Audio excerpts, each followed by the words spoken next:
श्रीपार्वती हृदयवल्लभशूलपाणे कैलासनाथपणिभूषण भावजारी सूर्याग्निहोत्र शशिनेत्र पिनाकधारिन् गौरीपते भवतु ते शिव सुप्रभातम्। वीक्षन्ति भूसरवरास्तव दर्शनार्था मे हि प्रभो गरलकण्ठदयापयोधे श्रीपाण्डुरङ्गविमलाश्रमनन्दिकेतो गौरीपते भवतु ते शिव सुप्रभातम्।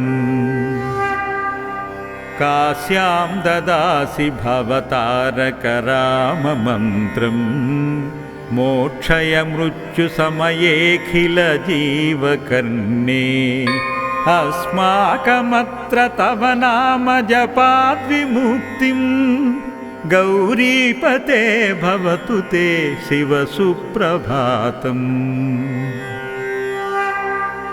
शम्भो गिरीश शशिशेखर वामदेवा कात्यायनी कलितसुन्दर वामभागा भस्माङ्गरागसमबिल्वदलार्चिताङ्घ्रे गौरीपते भवतु ते शिव सुप्रभातम्।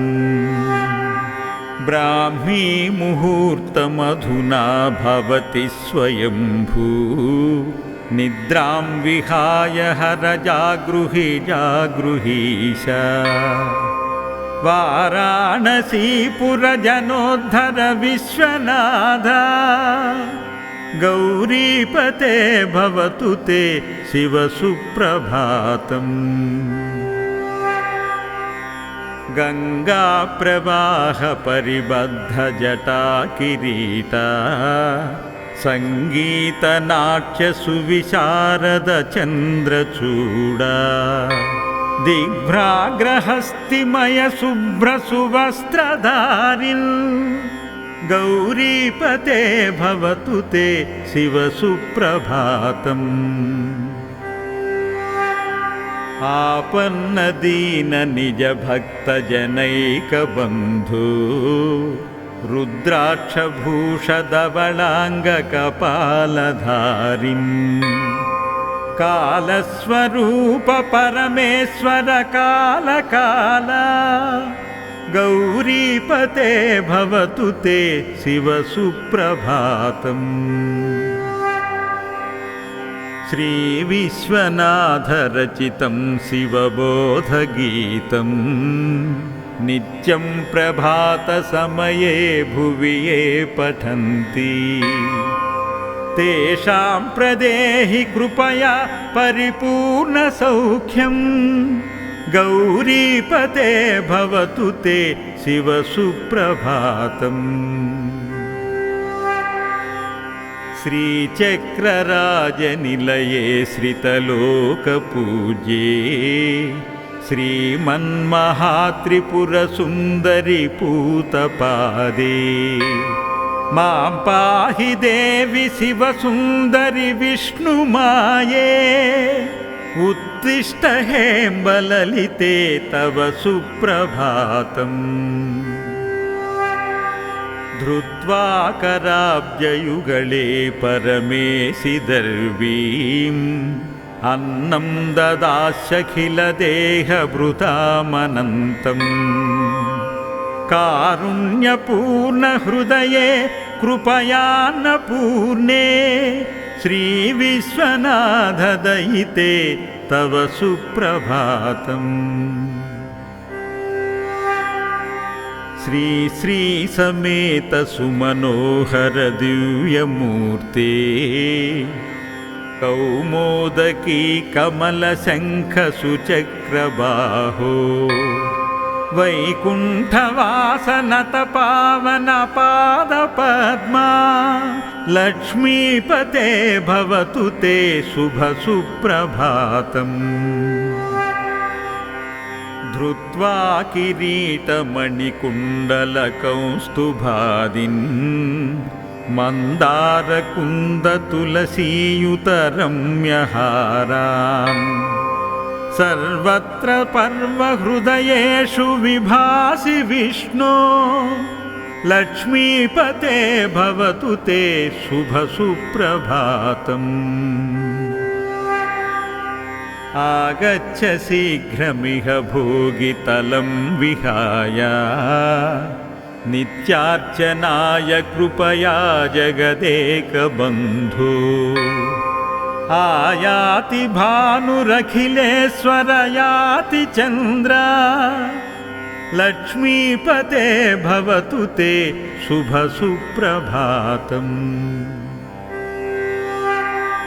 उत्तिष्ठ शम्भुसुतसुन्दरवारणास्या विघ्नाटवीदहनमूषकदिव्यवाहा लोकैकपूज्य गणनायकशूर्पकर्णा श्रीविघ्नवारक विभो तव सुप्रभातम्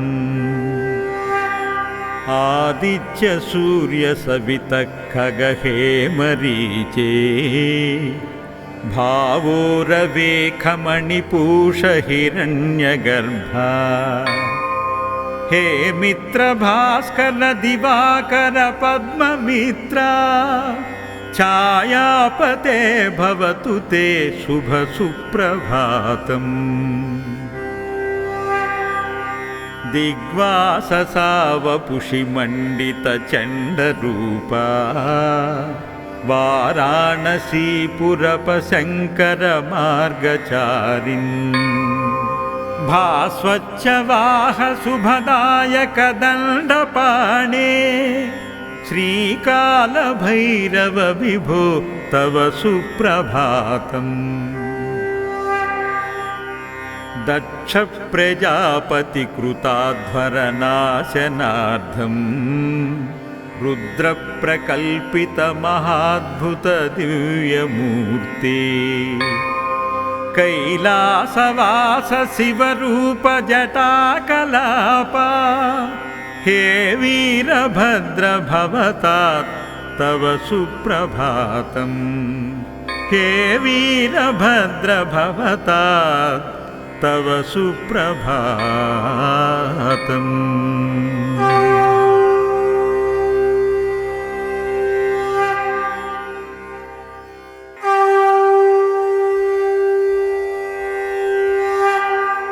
श्रीपार्वती हृदयवल्लभशूलपाणे कैलासनाथपणिभूषण भावजारी सूर्याग्निहोत्र शशिनेत्र पिनाकधारिन् गौरीपते भवतु ते शिव सुप्रभातम्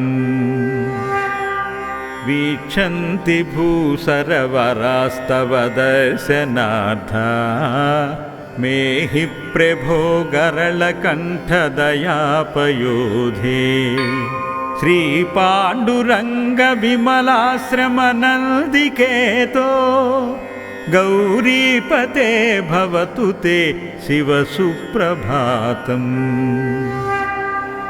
काश्यां ददासि भवतारकराममन्त्रम् मोक्षय मृत्युसमयेऽखिलजीवकर्णे अस्माकमत्र तव नाम जपाद्विमुक्तिं गौरीपते भवतु ते शिव सुप्रभातम्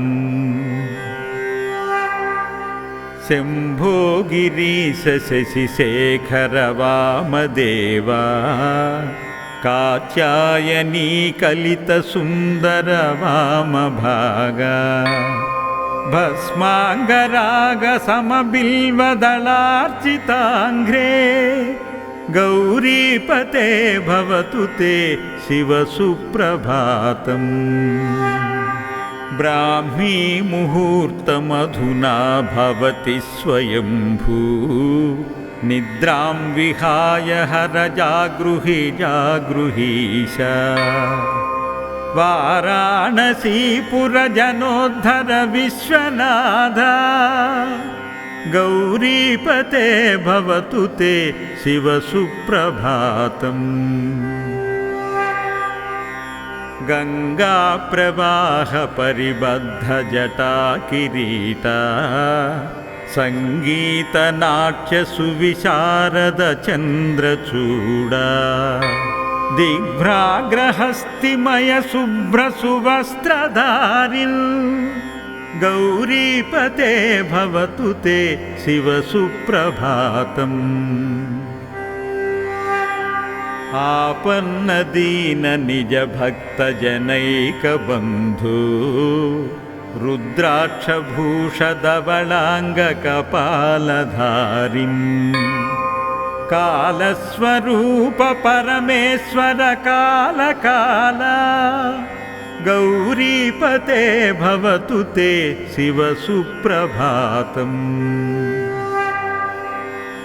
श्री विश्वनाथ रचितं शिवबोधगीतं नित्यं प्रभात समये भुवि ये पठन्ति तेषां प्रदेहि कृपया परिपूर्ण सौख्यं गौरीपते भवतु ते शिव सुप्रभातम्। श्रीचक्रराजनिलये श्रितलोकपूज्ये श्रीमन्महात्रिपुरसुन्दरि पूतपादे मां पाहि देवि शिवसुन्दरि विष्णुमाये उत्तिष्ठ हेम्बललिते तव सुप्रभातम्। धृत्वा कराब्जयुगले परमेशि दर्वीम् अन्नं ददास्यखिलदेहभृतामनन्तम् कारुण्यपूर्ण हृदये कृपयान्नपूर्णे श्रीविश्वनाथ दयिते तव सुप्रभातम्। श्री श्री समेत सुमनोहर दिव्यमूर्ते कौमोदकी कमलशंख सुचक्रबाहो वैकुंठवासनत पावन पादपद्मा लक्ष्मीपते भवतु ते शुभ सुप्रभातम्। धृत्वा किरीटमणिकुण्डलकौस्तुभादिन् मन्दारकुन्दतुलसीयुतरम्यहारान् सर्वत्र पर्वहृदयेषु विभासि विष्णो लक्ष्मीपते भवतु ते शुभ सुप्रभातम्। आगच्छ शीघ्रमिह भोगितलं विहाय नित्यार्चनाय कृपया जगदेकबन्धो आयाति भानुरखिलेश्वर याति चन्द्र लक्ष्मीपते भवतु ते शुभ सुप्रभातम्। उत्तिष्ठ शम्भुसुत सुन्दर वारणास्या विघ्नाटवीदहन मूषक दिव्यवाहा लोकैकपूज्य गणनायक शूर्पकर्णा श्रीविघ्नवारक विभो तव सुप्रभातम्। आदित्य सूर्य सवितः खगहेमरीचे भावोरवेखमणिपूष हिरण्यगर्भा हे मित्र भास्कर दिवाकर पद्ममित्रा छायापते भवतु ते शुभ सुप्रभातम्। दिग्वाससावपुषिमण्डित चण्डरूपा वाराणसीपुरपशङ्कर मार्गचारिन् भास्वच्छवाह शुभदायक दण्डपाणे श्रीकालभैरव विभो तव सुप्रभातम्। दक्ष प्रजापति कृताध्वरनाशनार्थं रुद्रप्रकल्पित महाद्भुत दिव्यमूर्ते कैलासवास शिवरूप जटाकलापा हे वीरभद्र भवतात् तव सुप्रभातम्। हे वीरभद्र भवतात् तव सुप्रभातम्।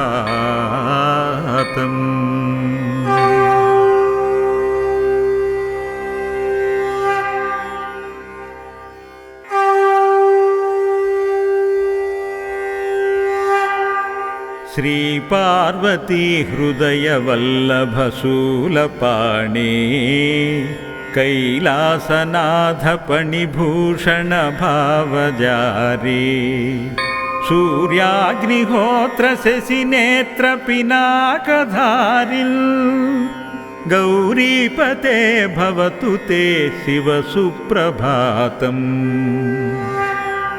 वीक्षन्ति भूसरवरास्तव दर्शनार्था मेहि प्रभो गरलकण्ठ दयापयोधे श्रीपाण्डुरङ्ग विमलाश्रम नन्दिकेतो गौरीपते भवतु ते शिव सुप्रभातम्। काश्यां ददासि भवतारकराममन्त्रम् मोक्षय मृत्युसमयेऽखिल जीवकर्णे अस्माकमत्र तव नाम जपाद्विमुक्तिं गौरीपते भवतु ते शिव सुप्रभातम्। शम्भो गिरीश शशिशेखर वामदेवा कात्यायनी कलित सुन्दर वामभागा भस्मांगराग समबिल्वदलार्चिताङ्घ्रे गौरीपते भवतु ते शिव सुप्रभातम्। ब्राह्मी मुहूर्तमधुना भवति स्वयंभू निद्रां विहाय हर जागृहि जागृहीश वाराणसीपुरजनोद्धर विश्वनाथ गौरीपते भवतु ते शिव सुप्रभातम्।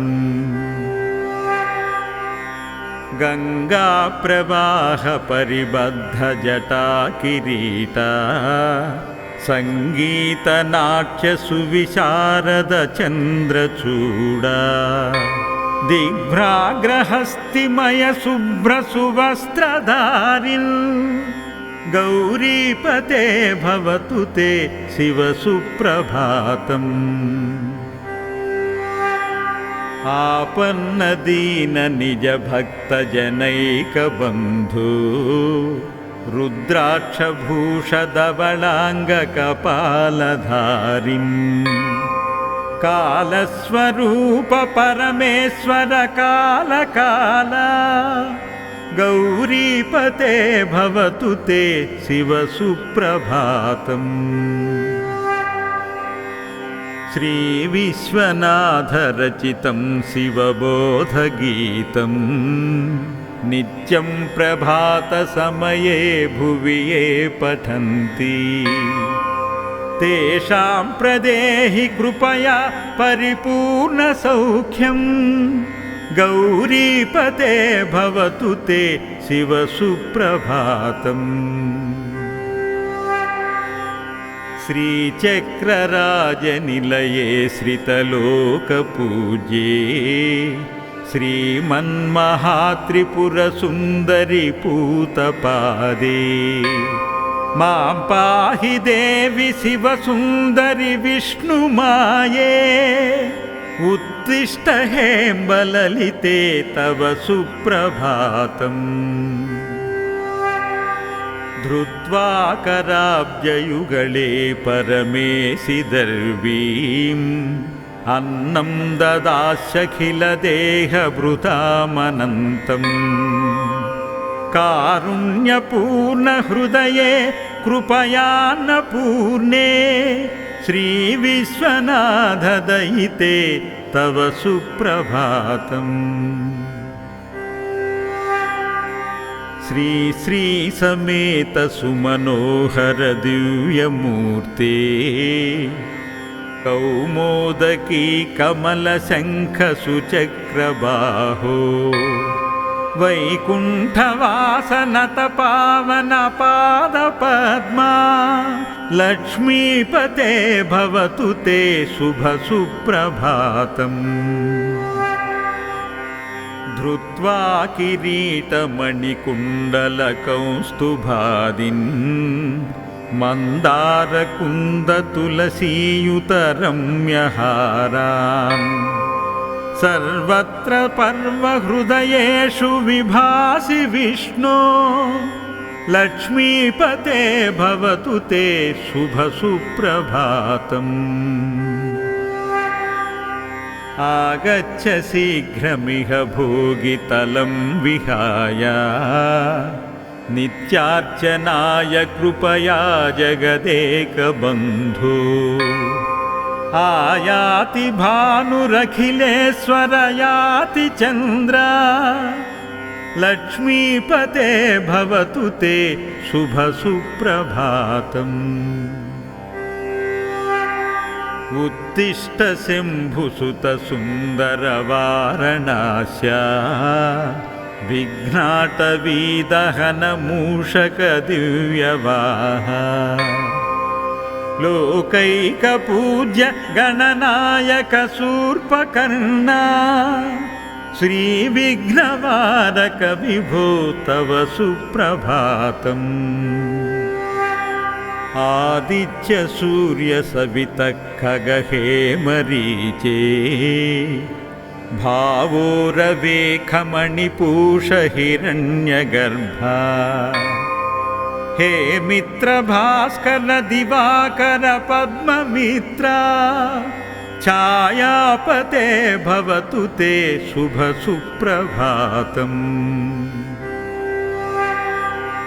दिग्वाससावपुषिमण्डितचण्डरूपा वाराणसीपुरपशङ्करमार्गचारिन् भास्वच्छवाह शुभदायक दण्डपाणे श्रीकालभैरव विभो तव सुप्रभातम्।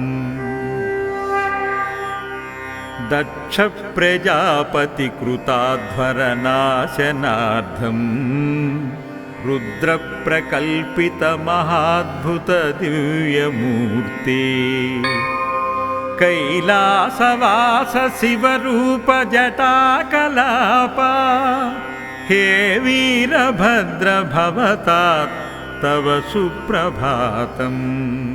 हे वीरभद्र भवतात् तव सुप्रभातम्।